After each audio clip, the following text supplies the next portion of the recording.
2021년 1월 18일 월요일 새벽 기도회를 시작하겠습니다. 오늘 우리에게 주시는 하나님의 말씀은 요한복음 2장 1절로 12절까지 말씀입니다. 하나님의 말씀입니다. 사흘째 되던 날 갈릴리 가나에 혼례가 있어 예수의 어머니도 거기 계시고 예수와 그 제자들도 혼례의 청함을 받았더니 포도주가 떨어진지라 예수의 어머니가 예수에게 이르되 저들에게 포도주가 없다 하니 예수께서 이르시되 여자여 나와 무슨 상관이 있나이까 내 때가 아직 이르지 아니하였나이다. 그의 어머니가 하인들에게 이르되 너에게 무슨 말씀을 하시든지 그대로 하라 하니라.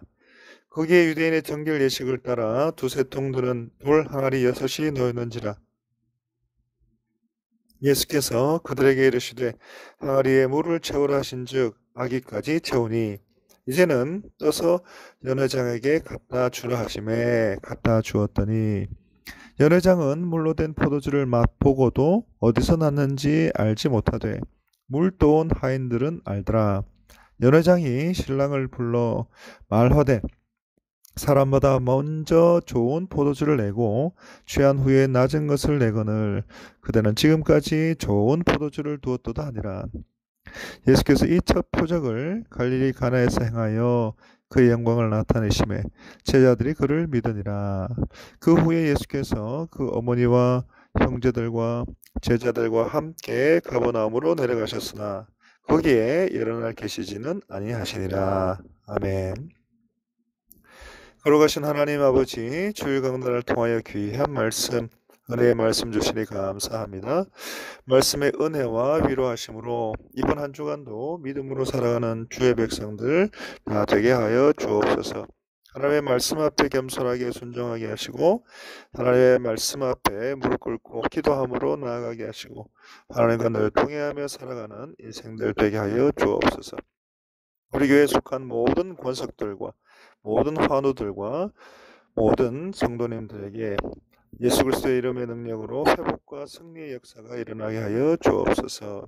감사드렸고 예수님의 이름으로 간절히 기도 올리옵나이다. 아멘. 예수님께서 빌립과 나다나엘을 제자로 삼으시고 사흘째 되던 날에 예수님은 나다나엘의 고향인 갈릴리 가나의 혼례잔치에 가십니다. 그리고 그곳에는 예수님의 어머니 마리아가 잔치를 함께 준비하고 있었습니다. 그리고 그 혼례에 예수님과 제자들이 초청을 받아오게 된 것입니다. 그런데 잔치집에 그만 포도주가 떨어지게 됩니다. 당시에 유대인의 전통 혼례는 2주에 걸쳐서 계속된 마을의 축제였습니다. 그런데 예수님과 제자들처럼 먼 거리에서 그리고 잔치 막바지까지 찾아온 많은 손님들로 음식이 그만 모자라게 된 것입니다. 게다가 당시의 포도주는 일상적인 음료일 뿐만 아니라 잔치의 분위기를 흥겹게 만드는 중요한 역할을 했었기 때문에 포도주가 모자라게 된 것은 잔치를 베푼 사람들을 크게 당황하게 만들게 된 것입니다. 그리고 예수님의 어머니 마리아가 이 사실을 예수님에게 전합니다. 예수님은 자신의 신분을 드러내신 적도 없고 아직까지 기적을 행하신 일도 없었지만 마리아는 예수님께서 성령으로 잉태된 메시아이신 것을 천사의 방문을 통해서 알고 있었습니다. 또 예수님께서 요한에게 세례를 받으실 때 일어난 모든 일들을 들었을 것입니다. 그래서 마리아는 잔치집의 난처한 상황을 해결해 주기를 바라는 마음에서 예수님께 말씀을 드린 것입니다. 그런데 예수님은 여자여 나와 무슨 상관이 있나이까 내 때가 아직 이르지 아니하였나이다 라고 말씀합니다. 그리고 이 말은 아주 어색하고 무례하게 들립니다. 하지만 이 말은 책망이 섞인 말이나 낮춤말이 아닙니다. 오히려 그리스에서 왕이 왕후를 부를 때 혹은 자기 아내를 사랑스럽게 부를 때 사용된 존칭어입니다. 그리고 이 말은 예수님께서 십자가에서 어머니 마리아를 부를 때도 또 부활하신 후에 무덤을 찾아 막달라 마리아를 부르실 때도 사용하신 말입니다. 그래서 여자여라는 말은 큰 슬픔과 비탄에 젖어 있는 어머니를 가장 인간적이고 가장 부드럽고 가장 사랑스럽게 부르는 호칭인 것입니다. 그래서 조금 더 불순하거나 거친 의미가 아니라 한없는 사랑의 의미를 담은 말인 것입니다. 그리고 예수님께서는 말씀합니다. 예수님께서 메시아신 것을 나타내는 때가 아직 이르지 않았다는 것입니다. 그리고 5절 예수님의 어머니 마리아가 하인들에게 예수님께서 무슨 말씀을 하시든지 그대로 하라 하고 당부를 합니다. 예수님의 말씀을 들은 마리아는 인간적인 조급함보다는 하나님의 때와 방법을 기다리는 심정으로 모든 것을 다 맡기고 자신과 다른 사람들을 오직 예수님의 뜻에 순종하게 하려는 모습을 보여주고 있는 것입니다. 그리고 여기에서 우리는 오늘 이 새벽에 우리의 기도의 제목을 발견하게 됩니다. 하나님, 내 생각이 아니라 하나님의 뜻을 잘 살피게 하옵소서. 내가 정한 때가 아니라 하나님의 때를 겸손하게 기다리게 하옵소서. 또 내가 정한 방법이 아니라 하나님의 말씀 앞에 겸손하게 순종하는 성도가 되게 하옵소서. 사랑하는 성도 여러분, 내 생각과 내가 원하는 일들을 위해서 하나님께 일방적으로 기도하는 것이 아니라 하나님의 나라와 뜻을 위해서 기도하는 저와 여러분이 되시길 바랍니다. 그리고 6절, 거기에 유대인의 정결 예식을 따라서 두세 통 들은 돌 항아리 6이 있었습니다. 돌 항아리들의 물은 외출해서 돌아왔을 때 식사 전후에 손을 씻기 위한 것이고 가구들이나 그릇들을 씻는 데도 사용된 것입니다. 위생뿐만 아니라 밖에서 접촉한 부족한 것들을 제거한다는 의미를 가진 것들입니다. 그리고 7절 항아리에 물을 채우라 했고 아기까지 채웠다고 했습니다. 이는 항아리에 물만 가득 채웠고 다른 건 아무것도 포함되지 않았다는 것입니다. 이제 항아리에는 다른 그 어떤 것도 추가될 수 없는 상황인 것을 보여주고 있는 것입니다.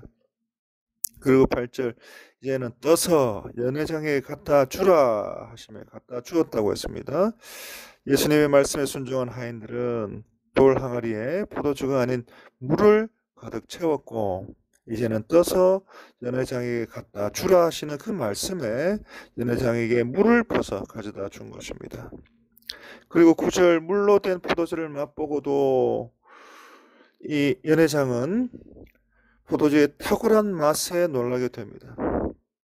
또 연회장은 혼례잔치 전체를 관리하고 감독했었지만 이 포도주가 도무지 어디에서 났는지 알지 못했고 예수님과 함께 있었고 말씀에 순종했던 하인들은 그 모든 상황을 알고 있었던 것입니다. 자기들이 떠온 것이 본래 포도주가 아니라 돌 항아리에 담긴 물인 것을 알고 있었던 것입니다. 이처럼 예수님의 말씀에 순종한 하인들은 첫 이적의 증인이 되는 영광을 누리게 된 것입니다. 사랑하는 성도 여러분, 예수님은 우리에게 말씀에 순종할 것을 요구하고 계십니다. 그리고 말씀에 순종하는 자들을 통해서 이적과 역사를 이루어 가시는 것을 우리는 보게 되는 것입니다. 그리고 여기에서 우리는 또 하나의 기도의 제목을 깨닫게 됩니다. 지금 내 생각으로는 다 이해하지 못한다고 하더라도 하나님의 말씀이면 네, 순종하겠습니다. 기도하게 하옵소서. 또 지금 내 생각으로는 도저히 때가 아니라고 하더라도 교회를 세우고 성도를 섬기는 일을 하면 네, 순종하겠습니다. 기도하게 하옵소서. 이것이 바로 오늘 본문의 말씀을 통해서 함께 기도해야 될 기도의 제목인 것입니다. 그리고 10절입니다. 당시에는 손님들이 취하기 전에 감각이 가장 예민할 때 최상의 포도주를 제공하고 취해서 감각이 둔해진 이후에는 약하고 질이 낮고 향기가 덜한 포도주를 내놓는 것이 관례였습니다. 그런데 연회장도 사람들도 이 혼례가 끝날 무렵에 손님들을 더 잘 대접하기 위해서 더 좋은 포도주를 간직했다가 내어놓은 것에 대해서 크게 놀라고 칭찬한 것입니다. 그리고 11절 예수님께서 첫 표적을 행하시고 제자들이 예수님을 믿었다고 했습니다. 예수님께서 첫 표적을 통해서 메시아이신 것을 제자들에게 드러내신 것입니다. 요한복음 20장 31절입니다.